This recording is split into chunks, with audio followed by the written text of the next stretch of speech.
हूँ, चिंता के कारण मुझे नींद नहीं आ रही। आप ही बताइए मैं क्या करूँ, मैं किस तरह से कोई एक निर्णय लूँ, मैं किस तरह से अपनी अंतरात्मा की आवाज सुनूं जिससे मैं निर्णय लेने में सफल हूँ।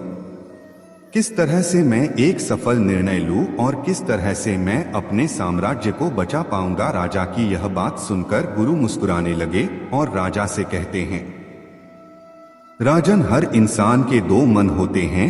एक मन उसे कोई काम करने के लिए प्रेरित करता है तो दूसरा मन इस काम को टालने का प्रयास करता है, उस काम से पीछा छुड़ाने का प्रयास करता है। और इन्हीं दोनों मन के बीच में हम फंस कर रह जाते हैं। हम किसी एक तरफ निर्णय नहीं ले पाते, हम किसी एक दिशा की तरफ नहीं बढ़ पाते और ऐसे समय पर हमारे मन में सवाल उत्पन्न होने लगता है कि जो फैसला हम लेने जा रहे हैं क्या वह सही है या फिर गलत। ऐसी स्थिति हमेशा आधी अधूरी हो जाती है और वह हमें अपने पूरे जीवन भर पछताने के लिए मजबूर कर देती है। तभी वह राजा कहता है कि गुरुवर, यह तो मैं भी जानता हूँ और मैं भी इसी शंका में फंसा हुआ हूँ। मैं यहाँ से निकल नहीं पा रहा। मुझे यह नहीं समझ आ रहा कि मैं किस तरफ जाऊं, मैं कैसे सही निर्णय लूं, मैं कैसे अपनी अंतरात्मा की आवाज सुनूं जिससे मैं एक सही निर्णय ले पाऊं। आप मुझे कृपा करके कोई मार्ग दिखाइए, कोई सही तरीका बताइए जिससे मैं सफल और सही निर्णय ले पाऊं, जिससे मुझे जीवन भर पछतावा ना हो। तभी गुरु उसे राजा की बात सुनकर एक बार फिर मुस्कुराने लगे और राजा से कहते हैं, हे राजन, जीवन में कोई भी फैसला गलत या सही नहीं होता। यह तो हमारे मन की संरचना है, यह तो हमारे मन का माया जाल है। वास्तविकता तो यही है कि जो होना होता है वही होता है। हमारे और तुम्हारे करने से कुछ भी नहीं होने वाला, कुछ भी नहीं बदलेगा। लेकिन फिर भी हम अपने अहंकार में यह सोचने लगते हैं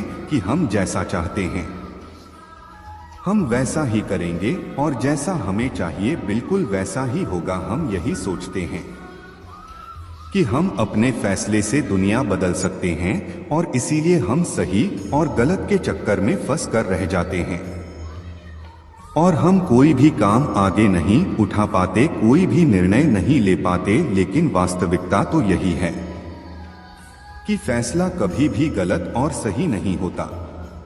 मान लो कि आज तुमने गलत फैसला भी ले लिया तो भी तुम्हें भविष्य में आगे चलकर सही सीख ही देगा, और यदि तुमने एक सही फैसला ले लिया तो वह तुम्हारे लिए काम बन जाएगी और वह तुम्हारे लिए आगे का रास्ता भी खोल देगी। देखा जाए तो वास्तविक तौर पर दोनों ही परिस्थितियों में तुम्हारा ही फायदा है, तुम्हारी ही उन्नति है। कम से कम ऐसे में तुम एक जगह पर ठहरे हुए तो नहीं हो, तुम्हारा मन इस शंका में फंसा हुआ तो नहीं है, तुम इस माया जाल से निकल चुके हो। तभी वह राजा उन गुरु से कहता है, हे गुरुवर, आप कहना क्या चाहते हैं?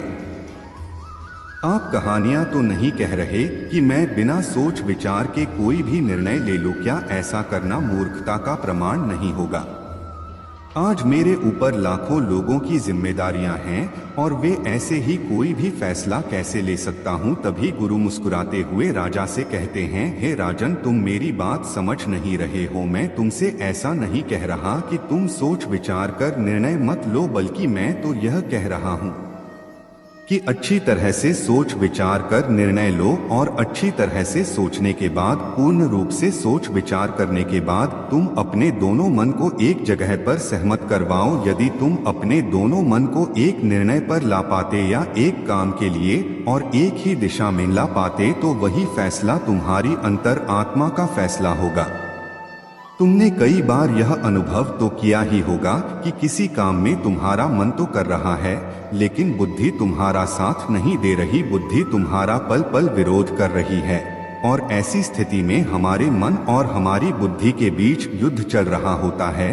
लेकिन यहाँ पर समझने वाली बात यह है कि जो बातें तुम्हारे मन से उठ रही हैं वही बात तुम्हें सही रास्ते पर ले जाना चाहती है। वहीं पर तुम्हारी बुद्धि तर्क वितर्क करके उस रास्ते को साफ करना चाहती है, सभी प्रश्नों का निवारण करना चाहती है। जैसे मान लो कि तुम एक पहाड़ी पर जाना चाहते हो जहां पर तुम्हें यह पता चला है कि वहां बहुत सारा सोना है, लेकिन इसके लिए तुम्हें घने जंगलों से होकर गुजरना होगा। तुम्हारा मन वहां जाने के लिए तैयार है, वह सोना को पाना चाहता है, लेकिन तुम्हारी बुद्धि तुमसे यह कह रही है जंगल बहुत घना है और बहुत खतरनाक भी है। वहां पर तरह तरह के विशाल जानवर रहते हैं, तरह तरह के जंगली जानवर रहते हैं और उसका रास्ता भी सुरक्षित नहीं है। पूरा वीडियो देखने के लिए दिल की गहराई से शुक्रिया, धन्यवाद।